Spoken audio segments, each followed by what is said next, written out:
Welcome back. Today, I want to talk to you about the mighty Reliant ant.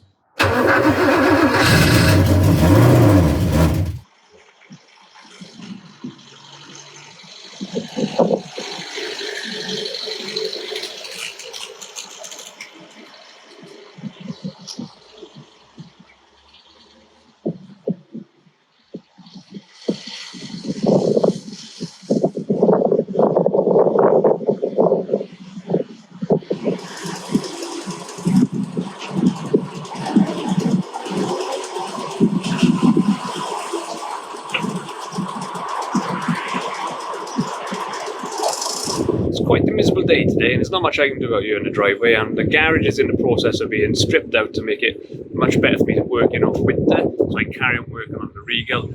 So I thought, let's talk about the ant. Let's take a closer look. The Reliant ant was built by the Reliant Motor Company between 1967 and 1987 in Tamworth. They carried on making these up until 1995 under license under other manufacturers. Now, the reason they had such a long production run was because of the versatility of this vehicle. Let's take a look at the back.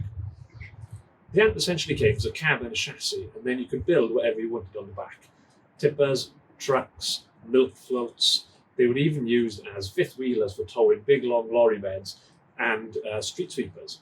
The street sweepers were left-hand drive, so the driver could see down to the gutter what he was cleaning. And you can see one in this clip of the Reliant scrapyard. And a couple of ants. Look at these guys.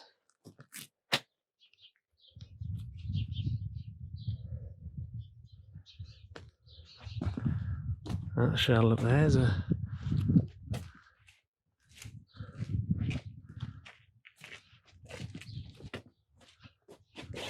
little Regal hiding down there. I build an ant.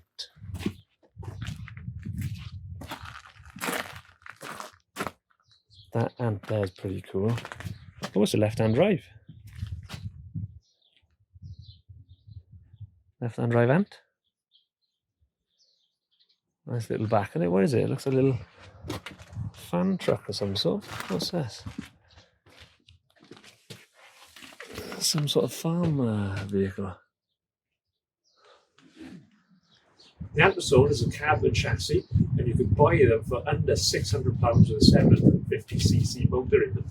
They were designed to carry around 800 kilos on the back and a top speed of around 54 miles an hour. Now, Commercial Motor Magazine actually loaded one of these up with sandbags and got it up to 68 miles an hour downhill with one wheel up front. The total UK production run of the Reliant ant was 1,888 units, but we don't know how many were actually made in Greece, so there's a lot more out there. The Reliant ant was designed by Tom Carron of Ogle Design. Now, Ogle Design brought us other great classics like the Rally Chopper and Luke Skywalker's XP34 Land Speeder. Wow, that's a pretty good heritage. Now, considering how many of these they made over the 26 years and the fact that they were used by all of the councils around the UK, I don't actually recall seeing one on the road myself. And it wasn't until I started doing work on the Regal and saw this in the Reliant scrapyard that I actually realised what they were. And as soon as I saw them, I got to admit, I fell in love and knew I wanted one. So I've set myself up another challenge. So what have I got? I suppose I've got both a lot and not much at all. We've got a cab, we've got a chassis, which is a pretty good solid chassis. I've got a pair of doors, and I've got the radius arm. That's pretty much all you need, really, to build an ant. I tell myself. So what do I plan to do with it? What I want to do is to make something that I can carry the Regal once I finished it. So that's the plan. I'm going to finish the Regal first, and then I'm going to work on this. I want to lengthen the chassis to make it long enough to put the Regal on the back. And a couple of you who watched the introduction to the ant a little while back, I asked what you think I'm going to do, and a couple of you did guess right. I want to turn it into a vehicle recovery lorry. This bed is currently 6 foot. The Regal is closer to 11 foot, so I'm going to need to double the size of this bed before I put the car on it. So I'm going to cut it up here somewhere, put some extensions in, and have the rear leaf springs much further back. So lengthened chassis, aluminium load bed, get a bit of traditional paint on it. I say traditional, I mean the kind of 1950s, 1960s fairground livery, that sort of thing. I want to make it look a bit more modern on the front. I'll reveal that later on, not in this video, in another video. And engine-wise, now these did have a 750 motor. I don't particularly want to put 750 in here. So currently I'm thinking of something like a 1.6 automatic MX-5 engine. It's rear-wheel drive. It'll sit in here. I don't have to worry about the runnings for the gear lever and all that. It'll fit in this space. There's plenty of room here. And I think it'll just give it a little bit more oomph. Not that we want to go too fast in it. I'm not up to commercial magazine standard of bravery.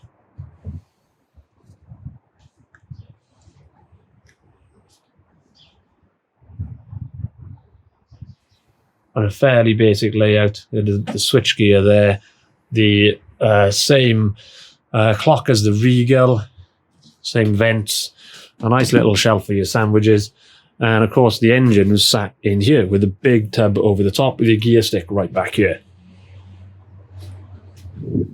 This cab is a two-seater where I'm sat. This is where the engine would have been. Bench seats, no adjustment. I think when we come to build this, we put some nice bucket seats in here and make it a little bit more comfortable. So these are the doors I've got. They're not off this cab, and you can see that somebody's already salvaged the useful bits off them. So I've got a lot of bits and bobs to get to put these back together.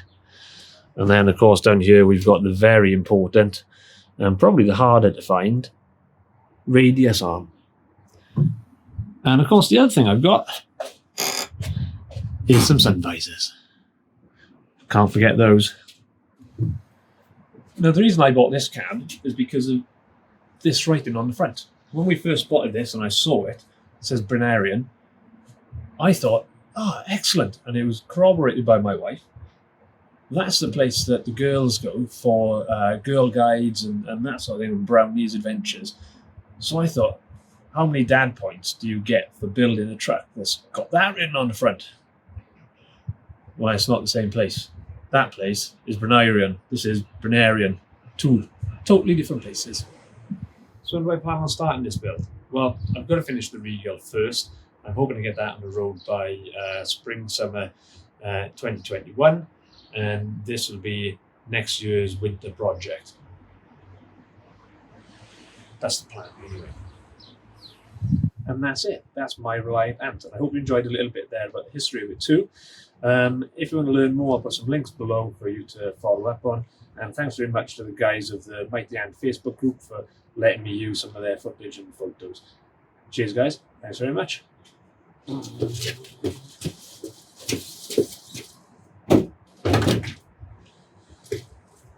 That's the closest I'm going to get to driving it for a long time.